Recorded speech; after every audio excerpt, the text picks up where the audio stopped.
భగవాన్ బాదరాయణः శృతిస్మృతిపురాణానాम् ఆలయం కరుణాలయం నమామి భగవత్పాదం శంకరం లోకశంకరం. పురదిందు వికాసమందః సాస్వరదిందీవరలోచనాభిరామాం అరవింద సమాన సుందరాస్యాం అరవిందాసన సుందరీముపాసే. శారదా శారదాంభోజ వదనా వదనాంబుజే సర్వదా సర్వదా అస్మాకం సన్నిధిం క్రియాతు. పరబ్రహ్మణే నమః. బ్రహ్మసూత్ర భాష్యాన్ని అధ్యయనం చేస్తున్నాము.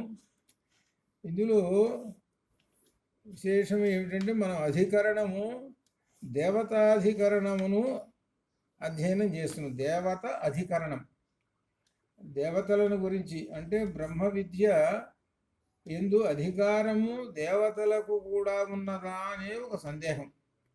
మానవులకు ఇటువుడి ఉన్నది బ్రహ్మ విద్య ఎందు అధికారం, అయితే దేవతలు కూడా ఉన్నదా అనేటువంటి సందేహం. దానికి దేవతలు కూడా ఉన్నదండి అని చెప్పుకుంటూ వచ్చారు. అయితే 94వ సూత్రంలో ఒక అభిప్రాయం వస్తున్నది. మధ్వాదిషు అసంభవాత్ అనధికారం జైమిని. జైమిని మహర్షి గారు వచ్చారు. జైమిని మహర్షి గారు వ్యాస మహర్షి గారి శిష్యుడైన జైమిని మహర్షి. ఈ జైమిని మహర్షి గారు ఏమంటున్నాడంటే ఒక అభిప్రాయం చెబుతున్నాడు. మధు ఆదిషు, విడదీసుకోవాలి. మధు ఆదిషు చాందోగ్యోపనిషత్తులో సుమారు 50 ఉపాసనలు ఉన్నాయి. చాందోగ్యోపనిషత్తులో వాటిల్లో మధు ఉపాసన ఒకటి ఉంది. అంటే దీనిలో మధు ఉపాసన అంటే విశేషమైనటువంటిది అది. మధు అనేటప్పటికి వెంటనే తేనె అనే అర్థంలోకి వెళ్ళిపోతారు. మధు అంటే తేనెలోకి వెళ్ళిపోతారు. అంటే మధు ఉపాసన అంటే తేనె తాగటం కావాలా అని అనుకుంటారు. కాదు దాని అర్థం. తేనె ఏం చేస్తుందంటే మనం తింటుంటే దానికి సంతోషం ఆనందాన్ని ఇస్తుంది. ఆ ఆనందం అని తీసుకోవాలి అర్థం. అదనమాట. ఎవరికి దేవతలకి మధు ఎట్లయితే తేనె ఆనందం ఎలా ఉంటుందో అలా ఆనందంగా ఉంటుందిట. ఏమిటి ఆనందంగా ఉండేది అంటే అసావాదిత్యో బ్రహ్మ, ఆదిత్యోపాసన. అది ఆదిత్య సూర్యుని ఉపాసన అనేటువంటిది వాళ్ళకి తేనె ఆనందం మాదిరిగా ఉంటుందని అసలు అర్థం. అది ఇక్కడ ఏం చెబుతున్నారు చూద్దాం. అయితే ఆ చాందోగ్యోపనిషత్తులో మధు విద్య ఉన్నది. ఆ మధు విద్య ఉంటే అందులో ఏం చెబుతున్నారంటే అసంభవాత్, సంభవము కాదు కనుక ఎవరు దేవతలకి జైమిని ఆచార్యులు అనధికారం, దేవతలకు అధికారం లేదు అని ఒకసారి కొట్టిపారేశాడు. ఆదిత్యోపాసన అన్నారే అంటే దాని అర్థం ఏంటి? మధు విద్య. మధు విద్య దేవతలకు అధికారము లేదు అని చెప్పేశాడు. అంటే మనకన్నీ ఉన్నాయి సరే, మనకి మధు విద్య దేవతలకు అధికారం లేదని ఈయన అభిప్రాయం. ఇది ఆ అధికారం మధు విద్య యందు లేదు అని చెప్తాడు. దేవతలు కూడా బ్రహ్మ విద్య యందు అధికారం ఉన్నది అని ఎందుకంటే చెప్పాం. కానీ ఇక్కడ మాత్రము జైమిని మహర్షి లేదని చెబుతున్నారు. అంటే ఏంటి? ఉపాసనలు చాలా ఉన్నాయి. ఆ ఉపాసనలన్నీ మనం ఉపాసించుకుంటాం చాందోగ్యంలోవి. అయితే ఇవన్నీ మానవులకు. అయితే మధు విద్య యందు మాత్రము దేవతలకు అధికారము లేదు అని అంటున్నారు. ఎవరు అన్నమాట? జైమిని మహర్షి. ఆ మధు విద్య మొదలగు వాటిలో అసలు లేదండి అని చెప్పేసాడు. ఇది జైమిని యొక్క అభిప్రాయం. ఇది తర్వాత వాళ్ళ అభిప్రాయాలు మళ్ళీ ఒక ఆయన ఉంది అని అంటాడు. అంటే మహర్షుల యొక్క అభిప్రాయాలు అవి. ఈ మధు విద్య అనేటువంటిది ఏంటి? ఆదిత్య ఉపాసన. ఆదిత్య అంటే సూర్య అనేటువంటి విషయం తెలుసు మనకి. దేవతలు ఆదిత్య ఉపాసనకు అనర్హులని జైమిని అంటున్నారు. వాళ్ళు వెనికిరారు అని. చాందోగ్యోపనిషత్తులో అసౌవ ఆదిత్యో దేవ మధు అని ఆదిత్యుడు దేవతలకు మధువు, మానవులు ఆదిత్యుని దేవతగా భావించి ఉపాసిస్తారు అనేది ఒక ధర్మమేను. ఇక్కడ సంవర్గ విద్యలో బ్రహ్మకు 4 పాదాలు ఉన్నాయి.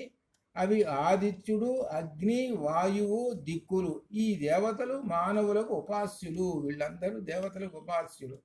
అంటే మానవులు ఉపాసిస్తారు వీళ్ళని. ఆదిత్యుణ్ణి, అగ్నిని, వాయువుని, వీటిని దిక్కులను ఉపాసిస్తుంటారు. కానీ దేవతలు బ్రహ్మ విద్యకు అనర్హులు అని జైమిని గారు అంటున్నారు. కానీ జ్ఞానేంద్రియాలైనటువంటి సప్త ఋషుల దృష్టిని కేంద్రీకరించి ఇక్కడ ఒక విశేషం చెబుతున్నాడు. మనకు జ్ఞానేంద్రియాలు ఉన్నాయి. ఈ జ్ఞానేంద్రియాలు ఒక్కొక్క జ్ఞానేంద్రియము అయం ఏవ గౌతమ, అయం భరద్వాజ అని ఈ విధంగా బృహదారణ్యకోపనిషత్తు చెప్పింది. ఈ కుడి చెవి గౌతమ మహర్షి, ఎడమ చెవి భరద్వాజుడు, కుడి కన్ను విశ్వామిత్రుడు, ఎడమ కన్ను జమదగ్ని, కుడి ముక్కు వశిష్ఠుడు, ఎడమ ముక్కు కశ్యపుడు, వాక్కు అత్రి. ఈ విధంగా సప్త ఋషులను ఉపాసన చేయజాలరు ఎవరు? దేవతలు. కాబట్టి మనకు దేవతలను మనం ఉపాసించాలి అని ఒక మాట చెప్పారు. సరే, అసలు ఇక్కడ పెడదాం. అసలు మధు విద్య అంటే ఏమిటో దానిలో నుంచి వద్దాం. దీనిలో మధు విద్య, మధు విద్య అనేటువంటి దానికి మధు అనేటప్పటికీ మనం ఇందాక తేనె అనుకున్నాం. తేనె అయితే ఇక్కడ అర్థం ఏమిటి? ఒక ఉపమానాన్ని తీసుకున్నాం. ఇక్కడ మనకి ఉపనిషత్తులలో ఉపమానాలు ఉన్నాయి. ఉపమానములు, ఉపమేయములు, ఈ రెంటికి ఉత్ప్రేక్ష. కొన్ని చోట రూపకాలంకారం. ఈ అలంకారాలు అర్థం కావాలి. ఉత్ప్రేక్షాలంకారం అంటే, ఉపమాలంకారం అంటే, రూపకాలంకారం అంటే, ఇవి ప్రధానమైనటువంటి 3 అలంకారాలు చాలా ఇంపార్టెంట్ అయినటువంటి. ఇవి బాగా అర్థమైతే ఇవి అర్థమవుతాయి. ఇవి ఎక్కడున్నాయి అలంకారాలు అంటే మన ఉపనిషత్తుల్లోనే ఉన్నాయి. కాబట్టి ఇక్కడ ఒక విశేషం ఎలా పోలిక చెబుతున్నారో చూసుకోండి. దీనిలో విశేషమైనటువంటి మనం తేనె తుట్టె చూస్తుంటాం. ఆ తేనె తుట్టె ఒక పెద్ద చెట్టు కొమ్మకి కింద వేలాడుతూ ఉంటుంటుంది. గుండ్రంగా పెట్టి వేలాడుతూ ఉంటుంది. అంటే ఆ చెట్టు కొమ్మ ఈ తేనె తట్టెకి ఆధారం. అది ఆధారం, అది ఉంటేనే కానీ ఈ తేనె తుట్టు ఉండదు. తేనె తుట్టెలో ఏముంటాయి? ఈగలు ఉంటాయి ఒకటి. తేనె తుట్టెలో ఏముంటాయి? వివరములు ఉంటాయి. వివరములు అంటే రంధ్రములు. దానిలో ఆ రంధ్రాల్లో ఏముంటుంది? తేనె ఉంటుంది. ఇది ఆ తేనెని మనం ఆస్వాదిస్తాము. ఇది వీటిని ఎలా పోలికగా చెబుతున్నాడో చూసుకోండి. వీటిని ఈ మధు విద్యలో ఇదే తెలుసుకోవాల్సినటువంటిది. ఏమిటంటే దీనిలో తేనె తుట్టెకి అడ్డంగా ఒక కర్ర ఉంటుంది కదా పట్టుకోవడానికి, అది తుట్టె పట్టుకోవడానికి. ఆ కర్ర ఉన్నది చూశారు, అదేమో ద్యులోకం. అది ద్యులోకం. ఇకపోతే మరి తేనె పట్టు ఉన్నది. ఆ పట్టు ఏమిటి అంటే అంతరిక్షము. ఇది అంతరిక్షము. ద్యులోకము, అంతరిక్షము. ఆ ద్యులోకము, అంతరిక్షము. సరే, బాగానే ఉంది. మరి తేనె పట్టులో ఈగలు ఉంటాయి కదా. మరి ఈగలేమిటి అని అంటే సూర్యకిరణములు. సూర్యకిరణములేమో ఈగలు. అంటే ఇప్పుడు మనకు ఏమైనా వచ్చింది చివరికి అర్థము? సూర్యకిరణము, సూర్యుడనే ఆయన ఉన్నాడు. సూర్యుడనేటువంటి ఆయన ఉన్నాడు. ఆయనకు ఆధారము అనేటువంటిది ఒక ఉన్నది. అదేంటి? ద్యులోకము అనేటువంటిది. ఆ ద్యులోకం అనేటువంటి ఆధారం ఈ విధంగా తేనె పట్టుంది, తేనెటీగలు ఇది ఉన్నది. అయితే తేనె తుట్టెలో నుంచి స్రవిస్తున్నది ఏమిటి? తేనె. ఆ తేనె స్రవిస్తూ ఉన్నది. ఆ తేనె ఏది? ఆదిత్యుడు. అందుకనే మధు విద్య అన్నారు. మధు విద్య అన్నారు. అందుకనే మధు విద్య. ఆ తేనె స్రవిస్తూ ఉన్నదే అదే ఆదిత్యుడు. కాబట్టి ఈ విధంగా ద్యులోకము, అంతరిక్షము, తర్వాత సూర్యకిరణములు. అనగా సూర్యకిరణములు, సూర్యుడు ఉంటేనే సూర్యకిరణములు. ఇవన్నీ కలిస్తేనే ఇక్కడ మధు విద్య. ఇది ఇక్కడ.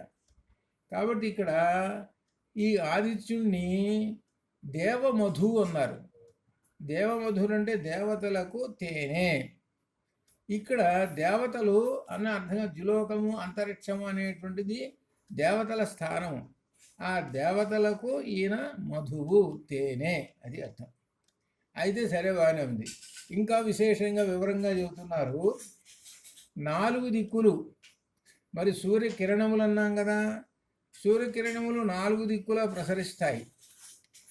ఆ 4 దిక్కులు ప్రసరిస్తాయి కాబట్టి ఒక్కొక్క దిక్కులో ఏమిటి విశేషం చెబుతున్నాడు. తూర్పు వైపుకి కిరణాలు ప్రకాశిస్తున్నాయి. ఆ కిరణాలు ప్రకాశిస్తున్నాయి తూర్పు వైపుకి అనగా అంటే ఏమిటి, ఆ కిరణాలు ఏంటి వివరాలని చెప్పాం కదా, రంధ్రాలు అనమాట అవి. అయితే ఇక్కడ ఏంటి, ఆ తూర్పు వైపు కిరణాలు ప్రకాశిస్తున్నాయి అనగా తేనెటీగలు.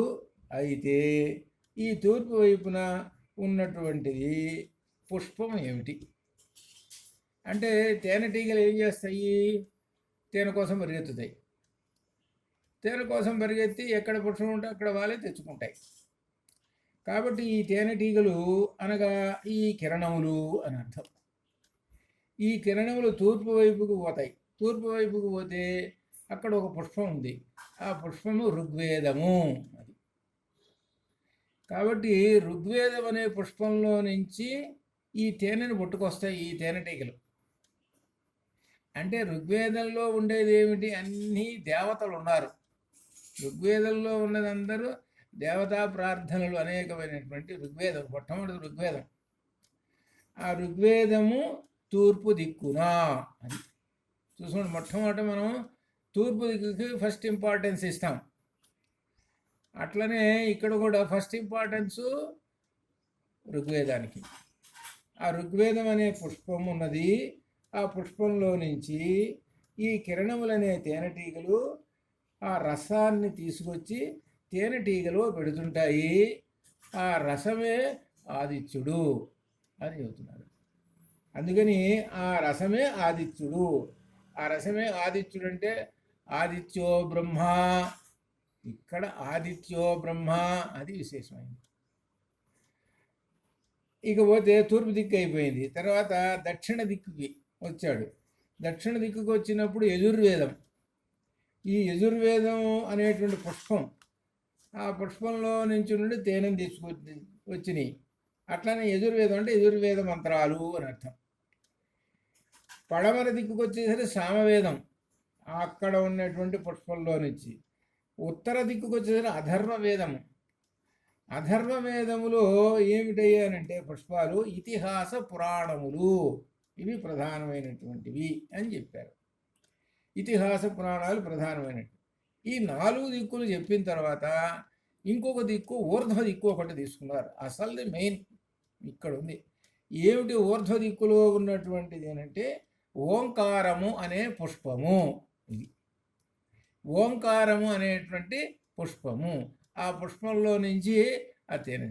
దీన్ని బట్టి మనం ఏమర్థం చేసుకుంటున్నాము, ఈ మొత్తము ఈ 4 వేదములలో ఉన్నటువంటి విషయములు ఏవైతే దేవతలకు సంబంధించినవి కానీ ఏమైనా ఉన్నాయో, ఈ మంత్రములన్నీ ఉన్నాయో, ఇవన్నీ కూడా బ్రహ్మమే.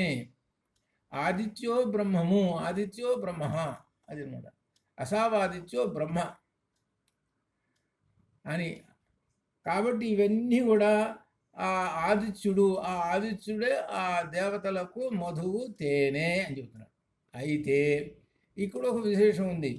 ఏమిటంటే మనకు యజ్ఞయాగాదులు చేస్తుంటే ఈ 4 వేదాలు పెట్టి 4 వేదాలు 4 దిక్కులా ఉండేటువంటి 4 ఋత్విక్కులు ఉంటారు 4 వేదాలకి. వీళ్ళు మంత్రపఠనం ఇవన్నీ చేస్తుంటారు. ఈ మంత్రపఠనం ఇవన్నీ చేస్తుంటారు, స్వాహా చేస్తుంటారు, ఇవన్నీ చేస్తుంటారు కదా. ఇవన్నీ చేస్తుంటే ఈ ఫలాలు ఇవన్నీ ఎవరికి వెళ్ళిపోతుంటాయి అంటేట, ఇవన్నీ కూడా ఆదిత్యుడు సకల యజ్ఞ ఫలములకు రూపము. సకల యజ్ఞ ఫలములకు రూపము ఆదిత్యుడికే వెళ్ళిపోతుంటాయి అని చెబుతున్నాడు. ఆ ఆదిత్యుడికి వెళ్ళిపోతుంటాయి అన్నీ కూడా చేసేటటువంటిది. అప్పుడుట దేవతలు ఆనందాన్ని అనుభవిస్తుంటారట. అనగా తేనెను ఆస్వాదిస్తూ తాగుతూ ఉంటుంటారట దేవతలు. అనగా అర్థం ఏమిటి, ఈ యజ్ఞయాగాది క్రతువులు ఇటువంటివన్నీ చేస్తుంటుంటే ఈ ఫలాలన్నీ కూడా బ్రహ్మమునకు వెళ్ళిపోతుంటాయి. ఆ బ్రహ్మమునకు వెళ్ళిపోతుంటాయి అని అంటే అప్పుడు దేవతలు ఆనందాన్ని అనుభవిస్తూ ఉంటుంటారు. కాబట్టి మధు విద్యని ఉపాసన చేయటం అంటే అర్థం ఏమిటి? ఇదిగో ఈ వేదములు ఉన్నాయి చూశారు, ఈ వేదములను అనుసరించటము. ఇంకొకటి ఊర్ధ్వదిక్కు ఓంకారము అని అన్నారు. ఈ ఓంకారాన్ని ఓంకార ఉపాసన, ఇవన్నీ కూడా కలిపితే మొత్తము మధు విద్య అవుతుంది. కాబట్టి యజ్ఞయాగాది క్రతువులు చేస్తుంటారే, ఇవన్నీ కూడా దానికి సంబంధించినటువంటి ఫలములన్నీ కూడా ఆదిత్యులకు వెళ్ళిపోతున్నాయి. ఈ ఆదిత్య అనగా బ్రహ్మము అనేటువంటి భావం ఇక్కడ, అది అర్థం. ఇక్కడ సహజంగా ఆదిత్యుడు అంటే మనకు కనబడుతున్నటువంటి ఆకాశంలో కనబడుతున్న సూర్యుడే. ఆ సూర్యునిలో మనకు పురాణ పద్ధతిలో సూర్యనారాయణ అన్నారు. అనగా ఆ రూపంలో, ఆ సూర్యబింబములో నారాయణ స్వరూపాన్ని దర్శించారు. అలాగనే లలితలో కూడా ఉన్నది.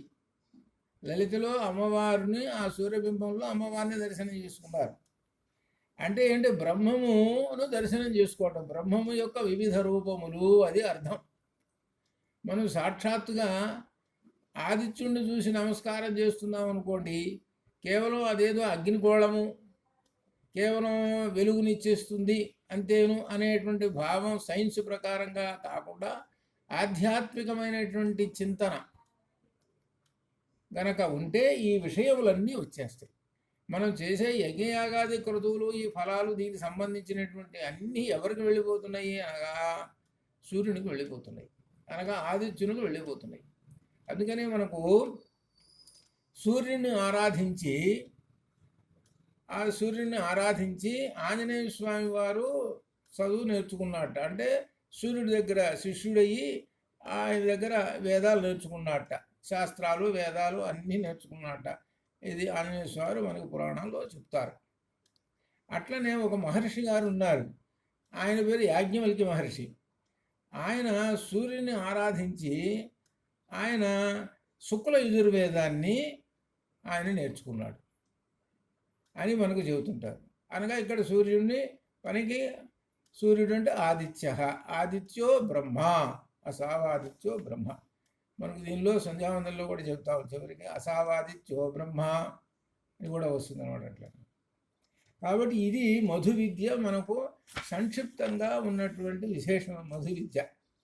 ఈ మధు విద్యకు తేనె అనేటువంటి సూర్యదేవతను, సూర్యుడిని, ఆదిత్యుణ్ణి ఆ దేవతలు సేవిస్తుంటారు.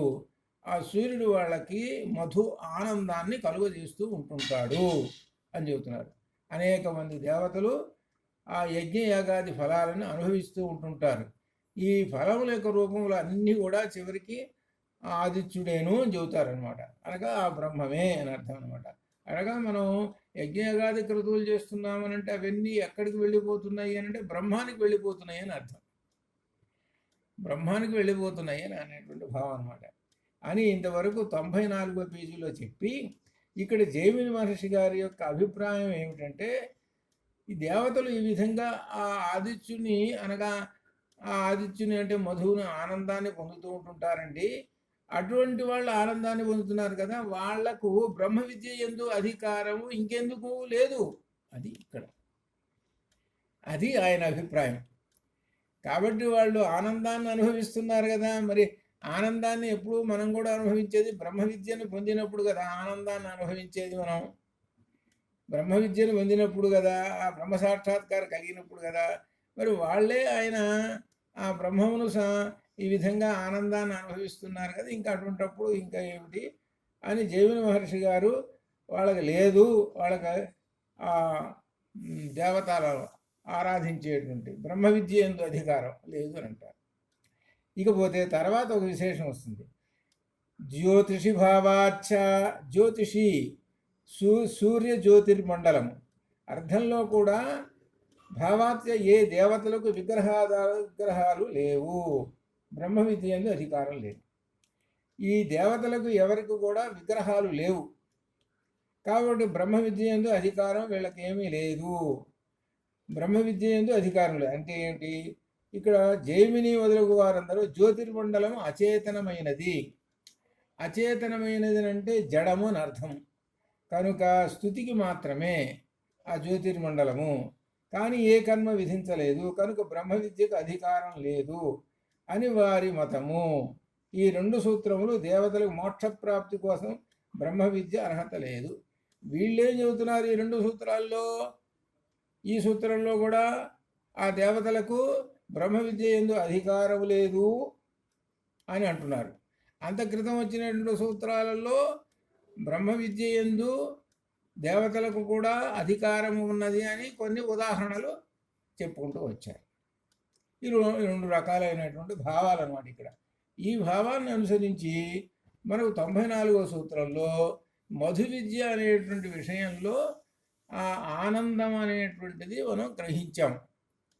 ఆ ఆనందమే బ్రహ్మానందం. అది ఆ ఆదిత్యుడే తేనె వాళ్ళకు, ఆ తేనె అనమాట మధు ఆ దేవతలకి.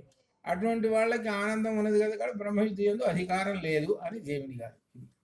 ఇట్లా ఈ విధంగా దేవతాధికరణంలో చెబుతూ 96వ సూత్రంలో మరలా ఒక అభిప్రాయం వస్తున్నది. ఈ సూత్రాలు చెప్పింది ఎవరు? బాదరాయణుడు వారు, అంటే వ్యాస మహర్షి గారు చెప్పారు. వ్యాస మహర్షి గారు చివరిగా తన అభిప్రాయం చెబుతున్నాడు. వ్యాస మహర్షి గారు 96లో భావంతు బాదరాయణో అస్తి హి, భావంతు బాదరాయణోస్తి హి, హి అంటే కదా అని అర్థం అన్నమాట. తూ కానీ బాదరాయణ వ్యాస మహర్షి గారు భావం దేవతలకు అధికారం ఉండుటను అంగీకరించుతున్నాడు. ఇక్కడ విశేషం ఏమిటి?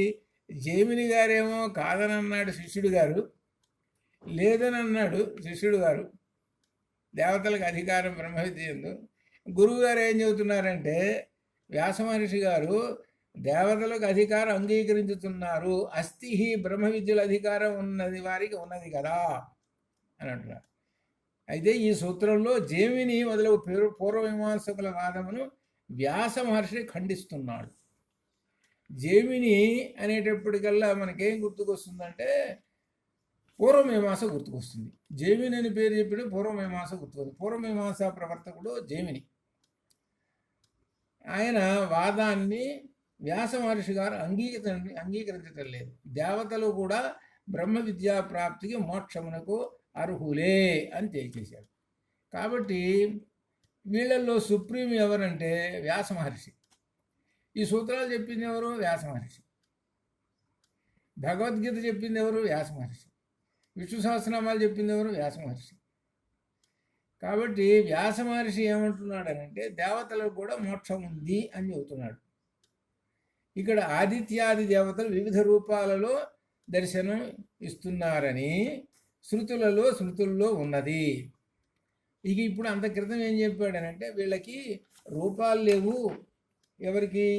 ఈ దేవతలకి జ్యోతిష మండలం, ఆ సూర్యుడు చంద్రుడు ఈ నక్షత్రాలు ఇవన్నీ ఉన్నాయి కదా, ఇదంతా జ్యోతిర్మండలం. వీటిల్లో వాళ్ళకు రూపాలు లేవు. కాబట్టి వీళ్ళకి అసలు బ్రహ్మ విద్య అధికారమే లేదు అని చెప్పారు క్రితందాలు. ఇప్పుడు ఏం చెబుతున్నారు? కొన్ని ఉదాహరణలు తీసుకొస్తున్నాడు ఆయన రూపాలు ఉన్నాయండి అని అన్నాడు. ఆ జ్యోతిర్మండలంలో ఉన్నటువంటి వాళ్ళు ఉన్నారు, వాళ్ళకి రూపాలు ఉన్నాయండి అని చెబుతున్నారు. దానికి ఒక ఉదాహరణ పట్టుకొస్తున్నారు. భారతంలో ఉదాహరణ పట్టుకొచ్చాడు. భారతంలో కుంతీదేవి సూర్యుడిని ప్రార్థించింది. సూర్యుడు ఒక పురుష రూపంలో ఒక దేవతా రూపంలో దర్శనం వచ్చేసాడు. సరే, అక్కడ కథ అంతా మనకు తెలిసిందే. ఆమె ఆ మంత్రం చదివింది. ఆ మంత్రం చదివేటప్పటికల్లా ఆకాశంలో ఉండేటువంటి సూర్యుడు ఒక దేవతా రూపంలో ప్రత్యక్షమైనాడు, వరం ఇచ్చాడు. సరే, ఈ కథ అంతా మనకు తెలిసిందే.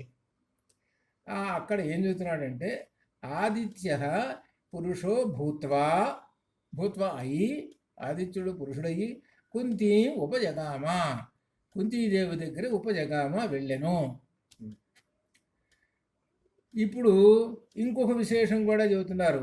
ఇంద్రుడు ఒకసారి గొర్రె రూపంలో మేధాతిథిని దొంగిలించాడు అని చెబుతున్నాడు. మేధాతిథిహ కాండ్వాయనం ఇంద్రో మేషో భూత్వా జహారా అనేటువంటి ఈ మంత్రాలలో దాని ప్రకారంగా ఉన్నది. ఇంద్రుడు చాలా చోట్ల రకరకాల వేషాలు వేస్తుంటాడు. మన పురాణాల్లో ఈ భారతంలో కానీ వీటిలో కూడా ఇంద్రుడు ఒక బ్రాహ్మణ వేషం వేసుకొని వస్తుంటాడు, రకరకాల వేషాలు. అంటే అర్థం ఏమిటి? దేవతలకు రూపాలు ఉన్నాయి అని అర్థం చెప్పటం. అలానే సూర్యుడికి రూపాలు ఉన్నాయి. ఆ సూర్యుడు కూడా ఏదో ఒక రూపంలో వచ్చాడు, కర్ణుడి దగ్గరికి వచ్చాడు, మాట్లాడాడని ఈ విధంగా మన భారతం చెబుతుంటారు. ఇక షడ్వింశ బ్రాహ్మణంలో ఉన్నటువంటి వివిధ రూపములు, దేవతా రూపములు ఉన్నాయి. మరి అట్టయితే శ్రీ సూక్తం ఉంది.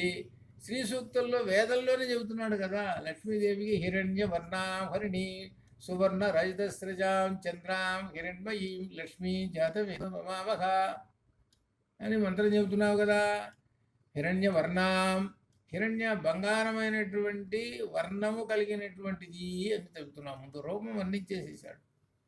అట్లా ఆమె ఆ లక్ష్మీదేవి వస్తున్నది అని అంటే అన్నీ ఆమె రథం మీద వస్తూ ఉన్నది అని చెబుతూ ఉన్నాడు. హస్తినాథ ప్రబోధిని శ్రీయందేవి సుతామే అనే విధంగా శ్రీసూక్తం చెబుతున్నాం కదా. అక్కడ అమ్మవారికి లక్ష్మీదేవికి రూపం చెప్పావు కదా, అనగా దేవతలకి రూపం ఉన్నది కదా అని చెబుతున్నాడు.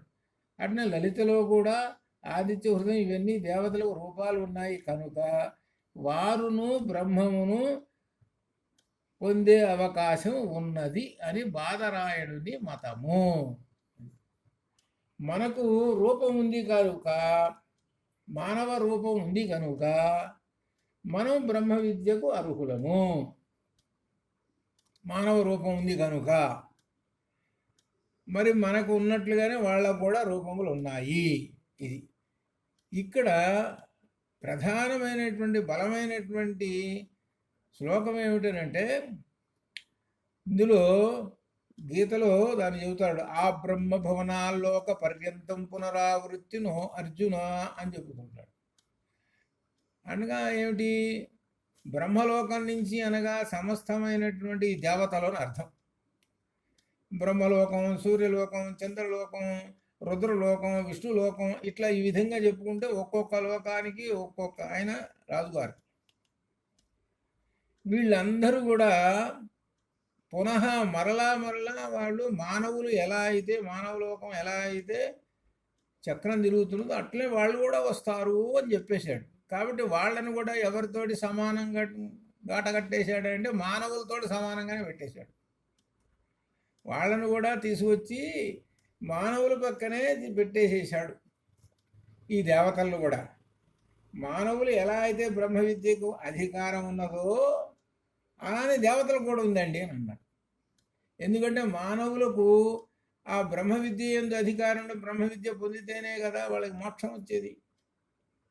మరి అంటే దేవతలకు కూడా అంతే. ఎందుకంటే దేవతలు మరలా పుడుతున్నారు, మరలా వస్తున్నారు కదా.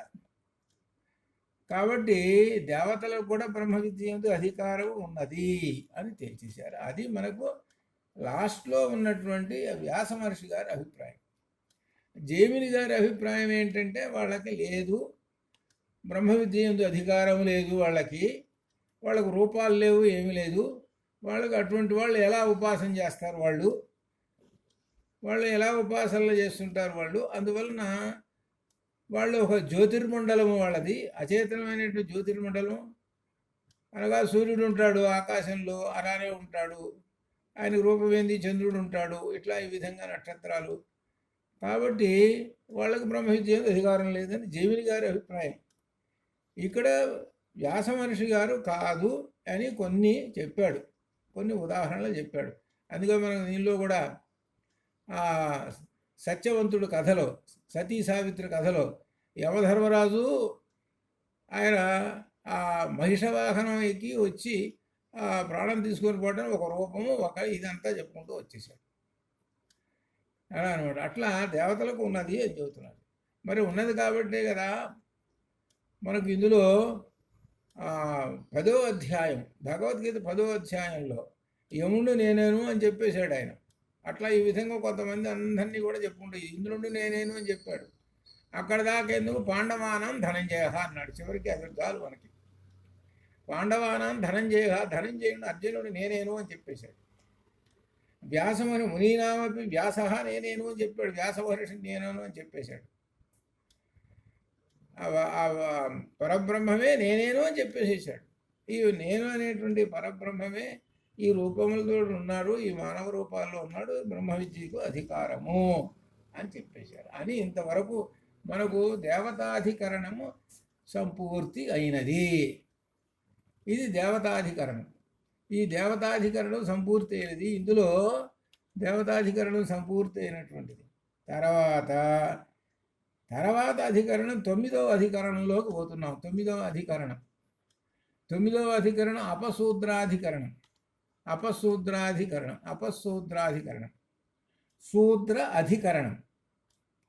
శూద్ర అధికరణం అనగా శూద్రునకు లేదు, ఏమి లేదు, బ్రహ్మ విద్య యందు అధికారం లేదు.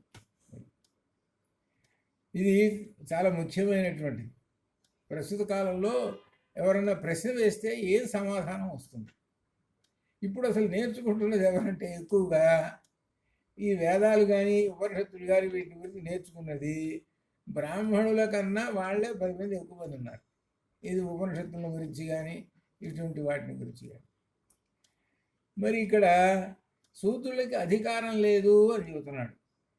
ఏమిటి దీనిలో విశేషం అని చెప్పి ఇది ఒక సూక్ష్మమైనటువంటి చాలా విశేషమైనటువంటిది ఒక సూత్రం, ఒక అధికరణం ఇది. ఈ అధికరణంలో బ్రహ్మ విద్య యందు అధికారం ఉన్నదా లేదా అనేది ఒక చర్చ జరుగుతూ ఉన్నది. ఈ చర్చలు ఏమిటో చెబుతున్నాం. 97వ సూత్రం సుగస్య తత్ అనాదర శ్రవణాత్ శ్రవణాత్ తదా ద్రవణాత్ తదా శ్రవణాత్ తదా ద్రవణాత్ అక్కడ తీసుకోవాలి. శ్రవణాత్ తదా ద్రవణాత్ సూచ్యతే హి. చాందోగ్యోపనిషత్తులో ఉన్నది ఈ కథ అంతా. ఏమిటంటే తత్ అనాదర శ్రవణాత్, ఆకాశంలో వెళ్ళుచున్న హంస తనను గూర్చి పలికిన అనాదర వాక్యములు వినినందువలన అస్య ఇతనికి జానశ్రుతికి దుఃఖము కలిగినది. తదా ద్రవణాత్ అప్పుడు ద్రవణాత్ అప్పుడు ఆ రాజుగారు జానశ్రుతి రైకుడి దగ్గరికి పరిగెత్తడం వలన, ద్రవణ అంటే పరిగెత్తడం, వెంటనే వెళ్ళటం అని అర్థం. సూచ్యతేహి, ఈ విషయం సూచింపబడుతున్నది కదా అని. ఏమిటి దీని వెనక ఉన్నటువంటి ఒక 2 పేర్లు వచ్చినాయి దీనిలో. జానశ్రుతి అనే ఒక పేరు వచ్చింది. ఏమిటి అనేటువంటిది రైకుడు అనేటువంటి పేరు ఒకటి వచ్చింది. ఇది ఒక విశేషం. ఏమిటంటే జానశ్రుతి అనేటువంటి ఒక రాజుగారు ఉన్నాడు.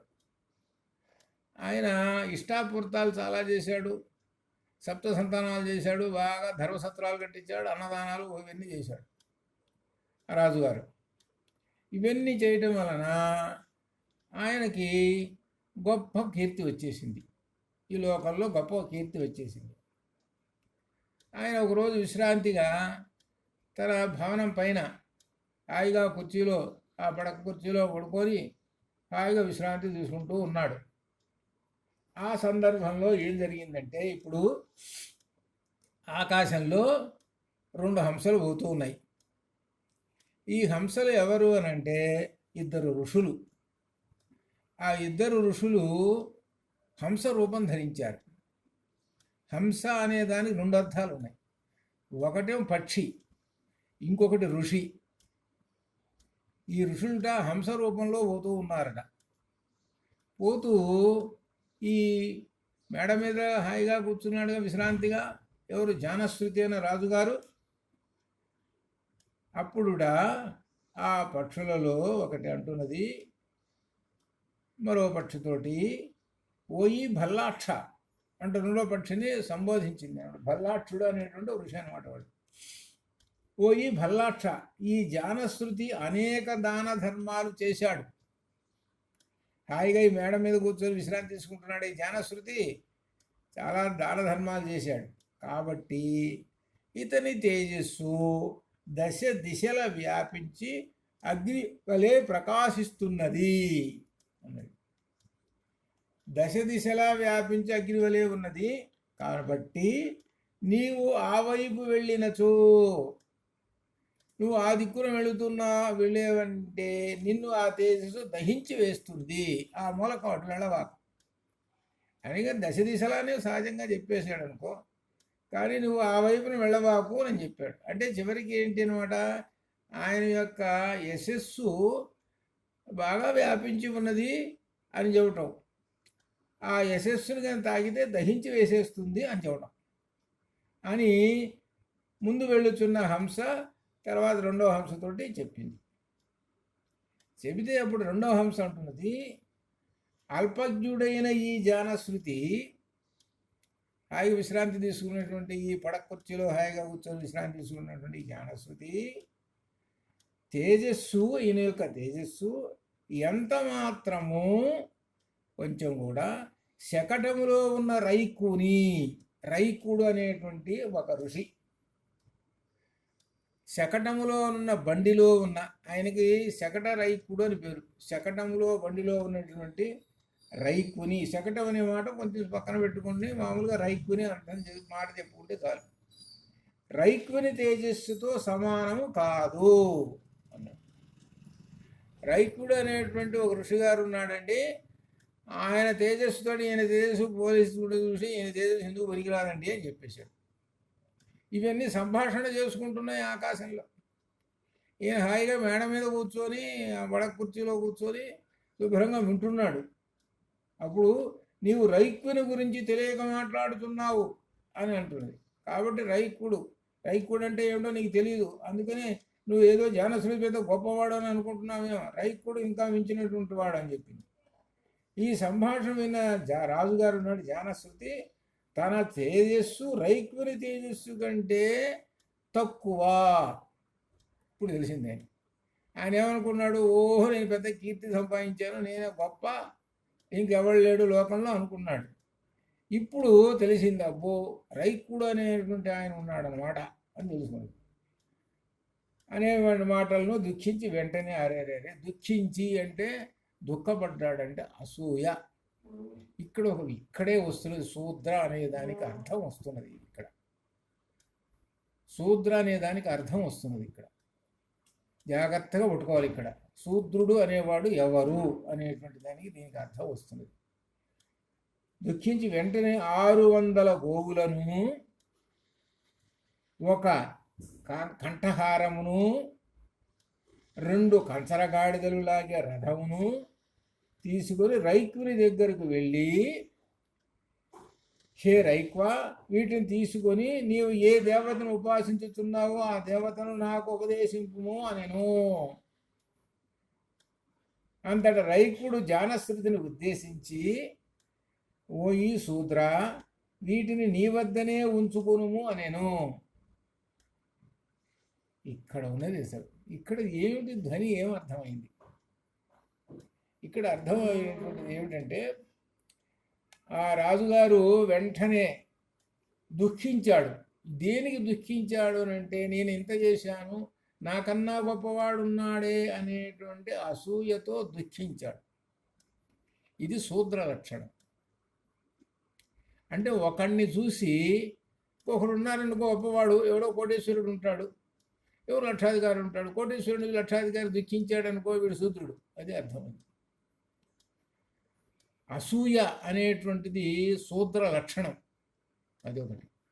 రెండో విశేషం దీనిలో, ఈ రైకుడు ఈ జానశ్రుతి ఏం చేశాడంటే, వెంటనే ఆయన రాజుగారు కాబట్టి చాలా ఉంటాయి కనుక వెంటనే ఆవుల్ని, ఆ రథాన్ని, ఆ బంగారం ఆభరణాలు మూటలు కట్టుకొని వరవర పరిగెత్తుకుంటూ పోయి, చూడండి ద్రవణాత్ అన్నాడు. ద్రవణాత్ అంటే వేగముగా వెళ్ళి, అంటే వెంటనే వెళ్ళి ఆయన దగ్గర పెట్టేసేసి ఇవన్నీ ఏమన్నాడు తెలిసిన, నాకు మీరు ఏ దేవతను ఉపాసిస్తున్నారో అది చెప్పండి అన్నాడు. అప్పుడు ఇది ఏమవుతుంది అర్థం, కొనుక్కున్నట్టు అని అర్థం. అంటే ఇవన్నీ ఏమిటి, ఇవన్నీ ఆయన దగ్గర పెట్టేసేసి, ఏమండి మీరేదో దేవతను ఉపాసిస్తున్నట్టు ఇవన్నీ తీసుకొని నా దేవత ఎవరు చెప్పండి అన్నాడు. ఆయన ఎవరు, రైకుడు మహర్షి, బ్రహ్మ విద్యను చెప్పమని. ఇది బ్రహ్మ విద్యను చెప్పమన్న, గురువు గారి బ్రహ్మ విద్యను చెప్పమని అనేటువంటిది ఎక్కడ ఎటువంటి సందర్భం? అది గురువు శిష్యుడు. శిష్యుని యొక్క లక్షణము శిష్యుడిలో ఉంటుంది. నీకు శిష్యుడి యొక్క లక్షణం ఉన్నదా? ఇక్కడ శిష్యుని యొక్క లక్షణం ఉన్నదా? నువ్వు ఈ శిష్యుని యొక్క లక్షణం ఉంటే ఏం చేస్తావనంటే ఇవి తీసుకురావు. ఇవేమి ఈ డబ్బులు ఇవన్నీ ఏం తీసుకురావు. వచ్చి సరాసరి వచ్చి ఆయన కాళ్ళ మీద పడి, అయ్యా నన్ను శిష్యుడిగా తీసుకొని శిష్యస్తేవం శాధిమాం ప్రపన్నం అని భగవద్గీతలో అన్నట్టుగానే నన్ను శిష్యుడిగా స్వీకరించండి, నాకు బ్రహ్మ విద్యను ఉపదేశించండి అని చెబుతాడే, అది శిష్యుని యొక్క లక్షణం. ఆ లక్షణాలు ఉన్నాయా నీకు? లేవు. ఈ లక్షణాలు ఏంటి? డబ్బులు ఇచ్చి తెచ్చుకోవటం, అసూయపడటం. ఈ లక్షణాలని శూద్ర లక్షణములు అంటారు. ఈ లక్షణాలు ఎవరికైతే ఉంటాయో వాళ్ళు శూద్రులు, అది అర్థం. దీనిలో అది అర్థం.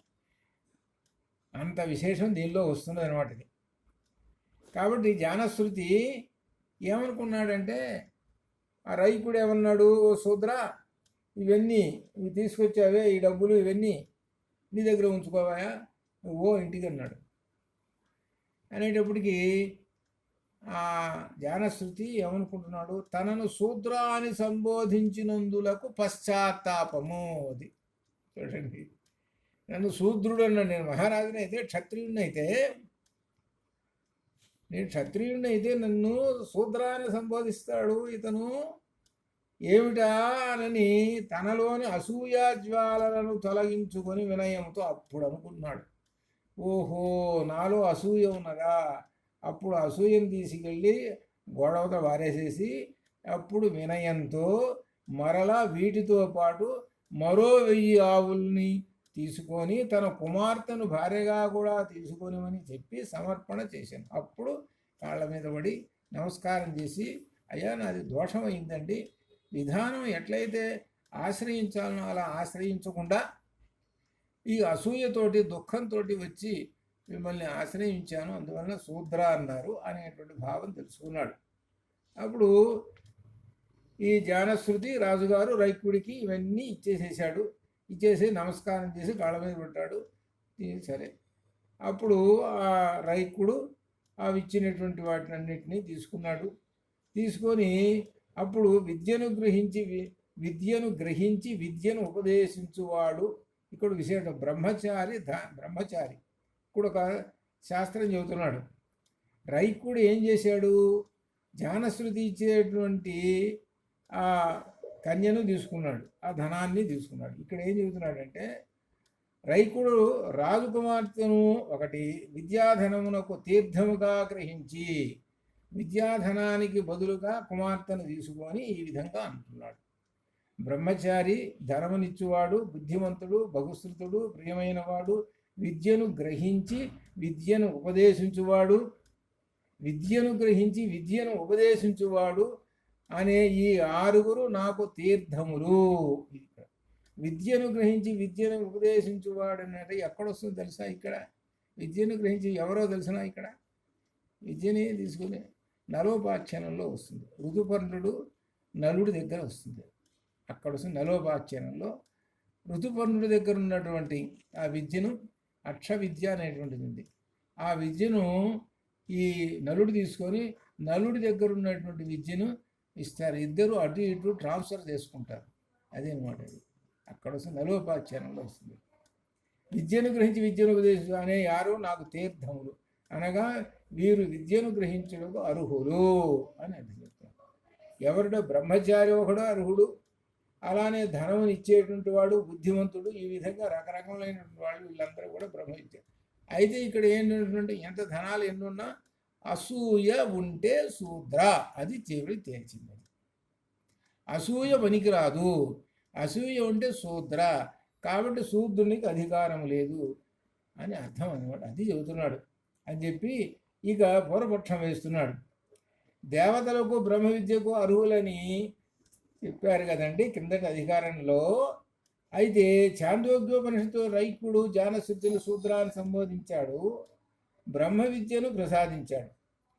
శూద్ర అన్నాడు. చివరికి అతను అయ్యో నేను ఈ విధంగా శూద్ర అన్నాడేనని ఆ శూద్ర లక్షణాలు, అసూయ లక్షణాలు తీసేసుకున్నాడు. వినయంతో వెళ్ళాడు, నేర్చుకున్నాడు.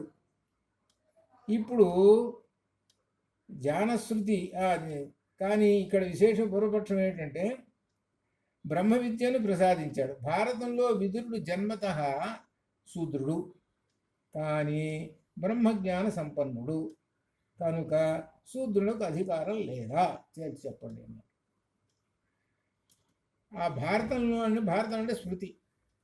ఆ స్మృతి మరి విదురుడు బ్రహ్మజ్ఞాన సంపన్నుడు, మరి ఆయన శూద్రుడు కదా, శూద్రుడు కాబట్టే కదా విదురుణ్ణి రాజుని చేయలేదు. శూద్రుడు కనుకనే విదురుణ్ణి రాజుని చేయలేదు. శూద్రుడు పనికిరాడు, క్షత్రియుడే ఉండాలని కదా దానికని. మరి ఆయన బ్రహ్మజ్ఞాన సంపన్నుడు కదా, బ్రహ్మజ్ఞానం ఆయన దగ్గర ఉంది కదా, అందుకని విదుర నీతి అని మనకు ఉన్నది మన భారతంలో. ఆ విదుర నీతి అంతా కూడా జ్ఞాన సంపన్నమైనటువంటిది, విదురుడు చెప్పేటువంటిది అన్నమాట. కాబట్టి శూద్రుడు బ్రహ్మజ్ఞానానికి అధికారి కదా అని ప్రశ్న చేశాడు పూర్వపక్షం. నువ్వేం చెబుతున్నావంటే శూద్రుడికి అధికారం లేదు అన్నావు. శూద్రుడు ఎటువంటి వాడో ఆయన చెప్పాడు, జాగ్రత్తగా అర్థం చేసుకోవాలి. అసూయ లక్షణాలుంటే శూద్ర అన్నాడు. అది మనిషి ఉంటాడు, ఇంకోటి ఉంటాడు, బ్రాహ్మణుడే ఉంటాడు, ఆయనకు అసూయ ఉందనుకోండి, వాడు శూద్రుడు, అది అర్థం. నిజంగా శూద్రుడే ఉన్నాడు, ఆయనకు అసూయ లేదు, వాడు బ్రాహ్మణుడే, వాడు బ్రహ్మ విద్యకు అర్హుడే, అది అక్కడ పైన చెప్పింది అర్థం. అసూయ అనేటువంటిది అగ్ని లాంటిది. అగ్ని ఏం చేసి తగలబెడుతుంటుంది. అలానే అసూయ కనుక ఉన్నదనుకోండి, వాడినే కాదు తగలబెట్టడం కాదు, అందరినీ తగలబెడుతుంటుంది. ఆ అసూయ వలన అనేకమైన పనులు చేస్తుంటాడు. అది అందువలన అసూయ పనికిరాదని అర్థం. ఇక సమాధానం చెబుతున్నాడు. జానశ్రుతి క్షత్రియుడు, ఉపనయనాది సంస్కారాలు ఉన్నాయి, గోధనమును తెచ్చినవాడు కనుక ఎవరు జానశ్రుతి కనుక అర్హుడు. అనగా గురువుగారి దగ్గరికి వచ్చేటప్పుడు గురుదక్షిణ తీసుకొస్తారండి. అసలు గురువుగారి దగ్గరికి వచ్చినప్పుడు గురుదక్షిణ పెట్టుకొస్తారు. రాజుగారు కనుక ఆయనకు బాగా డబ్బులు ఉన్నాయి కనుక ఆయన ఏం పట్టుకొస్తాడు, ఇన్ని ఆవులు, ఇంత బంగారం, ఇన్ని రథాలు పట్టుకొస్తాడు. అనే సామాన్యుడు ఏం పట్టుకొస్తాడు, పట్టుకు రాలేడు. అయినా కానీ గురువు గారు ఏంటి ఏమీ పట్టించుకోడు. అదే మనకు ప్రశ్నోపనిషత్తులు వీటిల్లో కూడా చాలా చోట్ల శిష్యులు ఏమైనా పట్టుకొచ్చేది ఉన్నదా, ఏమంటే ధనాలు పట్టుకొచ్చేది ఎక్కడా లేదు. చేతిలో ఏమున్నాయంటే వాళ్ళ చేతిలో దర్భలు ఉన్నాయి అంతే. ఆ దర్భలు కట్ట చేతిలో పట్టుకొని ఆ పిప్పలాద మహర్షి దగ్గరికి వచ్చి మాకు బ్రహ్మజ్ఞానం చెప్పండి అని నన్ను అడిగారు 6 మునుకు వారు. ఆ బ్రహ్మజ్ఞానం చెప్పారు. అది లక్షణం. ఏది బ్రహ్మజ్ఞానానికి ఉండవలసిన లక్షణాలు అది. అంతేగాని అసూయ లక్షణాలు ఉంటే అనగా సూత్ర లక్షణాలు పనికిరావు అని అర్థం. అది అసలు ఇక్కడ జానశ్రుతి క్షత్రియుడు, వీడికి అన్నీ ఉన్నాయి, బోధనాలు అన్నీ ఉన్నాయి. అయితే అందువల్ల రైకుడు బ్రహ్మ విద్యను ఉపదేశించాడు. ఇక్కడ రైకుడు జ్ఞానశ్రుతి సూత్రాల సంబంధ భావము జానశ్రుతి క్షత్రియుడు. కానీ ఇక్కడ అతడు చేసిన తప్పు, ఎవరు జానశ్రుతి చేసినటువంటి ఒక దోషం ఉంది. ఏమిటంటే శూద్రుని వలె దుఃఖించి అసూయతో. అది అందుకని మనం చెప్పుకుంటున్నాం, బ్రాహ్మణుడు ఉన్నాడండి, ఆయన అసూయతో ఉన్నాడు అంటే వాడు శూద్రుడు అని అర్థం ఇక్కడ చెబుతున్నాడు. అది కాబట్టి శూద్రుని వలె దుఃఖించి అసూయతో ధనం తీసుకొని వెళ్ళాడు కనుక ఇక్కడ ఉంది అసలు పాయింట్. గురు శుశ్రూషచే కాదు అని అనగా రైకుడిని గురువుగా భావించి కాదు, రైకుడిని గురువుగా భావించి ఈ ధనాలన్నీ తీసుకొని పోలేదు. ఈ ధనాలన్నీ ఆయన దగ్గర పెట్టేసేస్తే అంటే ఏంటి, బిల్లు చెల్లు అనమాట. మనం ఈ డబ్బులు కట్టేస్తే ఆ దేవుడి గుళ్ళో అష్టోత్తరం, ఈ డబ్బులు కట్టేస్తే కళ్యాణం, ఈ చెల్లు బిల్లు, దానికి బిల్లు బెల్లు చెల్లు అనేటువంటి చెల్లు అయిపోతుంది. ఇట్లా అనమాట. అట్లా భావించుకున్నాడు రైకుడు. ఇది జానశ్రుతి అనే రాజుగారు. రైకుడు గ్రహించాడు వెంటనే. ఏమి గ్రహించాడు, వీడికి శిష్య లక్షణాలు లేవు, వీడు వెంటనే పరిగెత్తుకుంటూ చేసేటాడు, వీడికి శూద్ర లక్షణాలు ఉన్నాయి, కాబట్టి శూద్రుడు పనికిరాడు బ్రహ్మజ్ఞానానికి, కాబట్టి శూద్ర అన్నాడు. అప్పుడు అర్థం చేసుకొని లోపల ఉన్న అసూయ అన్న శూద్ర లక్షణాన్ని తొలగించుకొని అప్పుడు వచ్చేసాడు అనమాట. అది కాబట్టి గురు శుశ్రూషకి సూత్ర లక్షణాలు పనికిరావు. ఇది అందరూ నేర్చుకోవాలని. గురు శుశ్రూషకు సూత్ర లక్షణాలు పనికిరావు అని చెప్తారు. సహజంగా ఇప్పుడు జనం అందరూ ఏమంటారంటే గురువుగారు గురువుగారు అంటారు. ఇప్పుడు నన్ను చాలామంది గురువుగారు గురువుగారు అంటారు. నిజంగా ఏవో కొద్దిమందే ఉన్నారు గురువుగారు అంటే శిష్యుడు అనేటు భావంతో. మిగిలిన వాళ్ళందరూ ఊరికి పైకి అట్లా ఒక మాట. అది అనేక మంది ఎవరినో వచ్చిన గురువుగారు అని అది ఊరికి మామూలుగా మాట్లాడటం. కానీ వాళ్ళకున్న లక్షణాలన్నీ అంతే. కానీ ఇక్కడ ఏమిటనమాట, అసూయ లక్షణం అనేటువంటిది, అసూయ అనేటువంటిది ఉంటే శూద్రుడు అవుతాడు. కాబట్టి అసూయ తొలగించుకో. అసూయ అనేటువంటి దాన్ని, అది అగ్ని లాంటి వాటిది. ఆ అసూయ ఉండటం వలన నీకు ఆ బ్రహ్మజ్ఞానం కూడా ఎక్కదు. ఇంత అది అనమాట. అది కాబట్టి ఈ బ్రహ్మజ్ఞానం సంపాదించాలంటే శిష్య లక్షణం ఉండాలి అని అర్థం చెబుతున్నాడు. అది ఆ శిష్య లక్షణం ఉన్నది. అది ఇక్కడ రైక్కుడు ఉన్న ప్రదేశం రైక్వపర్ణము అని ప్రసిద్ధిని. ఇది వృష దేశంలో ఉన్నది. ఈ దేశములన్నీ కూడా మనం చెప్పినటువంటి వాటిలో మన భారతదేశంలో ఉన్న దేశాలు అంటే రాష్ట్రాలు ఇవి. ఇది ఒక రాష్ట్రం అన్నమాట. ఇది అట్లా అనమాట. కాబట్టి ఇంకా విశేషం చెబుతున్నాడు. శూద్ర అంటే ఏమండి, జన్మనా జాయతే శూద్ర, కర్మణా జాయతే ద్విజ, వేదపాఠంతో విప్రాణ, బ్రహ్మజ్ఞానంతో బ్రాహ్మణా అని కదా భారతమే చెబుతున్నది కదా అని అన్నారు. బ్రాహ్మణుడైనా పుట్టుకతోటే శూద్రుడే. పుట్టుకతోటి శూద్రుడే. వాడికి 8 ఏళ్ల వయసు వచ్చినప్పుడు ఉపనయనం చేస్తారు. ఉపనయనం చేసినప్పుడు వాడిని ద్విజుడు అన్నారు. రెండో జన్మ. అప్పటిదాకా సూత్ర లక్షణాలతో ఉంటాడు. అందుకని ఉపనయనంలో సూత్ర లక్షణాలు ఏంటంటే ఎంగిలి తింటాం. ఎంగిలి అంటే ఉపనయనంలో ఏం చెబుతారంటే అది బోధించేటప్పుడు ముందు ఇవన్నీ చేయిస్తారు. ఒకసారి ఎంగిలి తింటాం. ఇది వాళ్ళ ఇంట్లో కుటుంబంలో ఉంటారు, 2-3 ఉంటారు. ఒకడు ఎంగిలి ఒకడు ఎంగిలి ఏంటంటే తింటుంటారు. అట్లా ఆ పక్కన కూర్చోబెట్టుకొని ఆ చెల్లెళ్ళు అక్కడ కూర్చోబెట్టుకొని కలుపుకొని తింటాం. ఇవన్నీ ఉంటాయి చూసారు. అది దాని అర్థం. అనగా అర్థం ఏంటి, ఇవన్నీ సూత్ర లక్షణాలు. ఈ సూత్ర లక్షణాలన్నీ పోగొట్టుకోవాలి అని అర్థం. సూత్ర లక్షణాలన్నీ పోయినాయండి. ఇప్పుడు ఎప్పుడైతే గాయత్రి వచ్చేసేసిందో వెంటనే దివ్యమైనటువంటి జ్ఞానం సంపన్నం అవుతుంది. అప్పుడు అసూయ లక్షణములు, ఇటువంటి అసూయాద్వేషాలు పోతాయి. ఎప్పుడైతే బ్రహ్మోపదేశం అయిందో అప్పుడు సూత్ర లక్షణాలు పోతాయి. సూత్ర లక్షణాలు పోయి బ్రహ్మజ్ఞానం కలుగుతుంది. బ్రహ్మజ్ఞానం కలగడం వల్ల గొప్ప తేజస్సు వస్తుంది. అది అప్పుడు ద్విజుడు. అది అర్థం. అది దీనిలో ఉండేటువంటి చెబుతున్నాడు. కాబట్టి ప్రతి వాళ్ళు పుట్టుక చేత శూద్రుడే. కానీ సంస్కారం వలన ఆ తర్వాత చేసేటువంటి సంస్కారాలు ఉన్నాయే దానివల్ల ద్విజుడు అవుతాడు. వాడి సంస్కారం చేయలేదనుకోండి బ్రాహ్మణుడికి, వాడు శూద్రుడే. ఇప్పుడు బ్రాహ్మణులు ఉన్నారనుకోండి, వాడు పెళ్లి చేస్తున్నారు.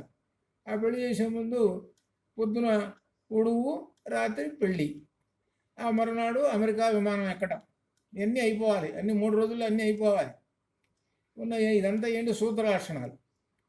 శూద్రుడు అంటే మిగిలినటువంటి వాళ్ళని శూద్రులు అనుకుంటారు. వాళ్ళని కూడా కాదు. అసలు ఇక్కడ శూద్రం అనేది విశేషణ వాచకం. జాగ్రత్తగా అర్థం చేసుకోవాలి. శూద్రాలది విశేషణ వాచకం. కాబట్టి శూద్రులు ఇప్పుడు బ్రాహ్మణులు అందరూ 3 వంతులు అందరూ శూద్రులు అనమాట. చాలామంది నాకు తెలిసినటువంటి వాళ్ళు మా వాళ్ళలోనే చాలామంది నిన్న పెళ్ళి, నిన్న ఒడుగు, ఇవాళ పెళ్ళి, నిన్న ఒడుగు, ఇవాళ పెళ్ళి, 16వ రోజు విమానం ఎక్కేశారు. ఇంకా అయిపోయింది. ఇంకే సంగతులు. అది ఇటువంటివి చాలా ఉన్నాయి. అంటే శూద్రులు, ఒరిజినల్ శూద్రులు అనమాట వీళ్ళు. అది కాబట్టి ఇటువంటి వాళ్ళు ఉన్నారు. అంటే బ్రహ్మజ్ఞానం ఈ రోజు వరకు కూడా వాళ్ళకి లేదు. తర్వాత అయినా నేర్చుకుందాంరా, గాయత్రి చేద్దాము అని ఉన్నదా వాళ్ళకి లేదు. కాబట్టి ఇలా చేసినటువంటి ఆ తల్లిదండ్రులు మాత్రము అనుభవించారండి. చాలామందిని చూశారు. ఇక చెప్పే వెళ్ళలేదు ఇంక వాళ్ళందరూ. అంటే పాపం, ఆ పాపం అదంతా తల్లిదండ్రులు చుట్టుకుంటుంది. ఇది ఒక విశేషమైనటువంటి అనమాట. ఇట్లా ఈ విధంగా శూద్రాధికరణం ఇంకా మనకు జరుగుతూ ఉన్నది.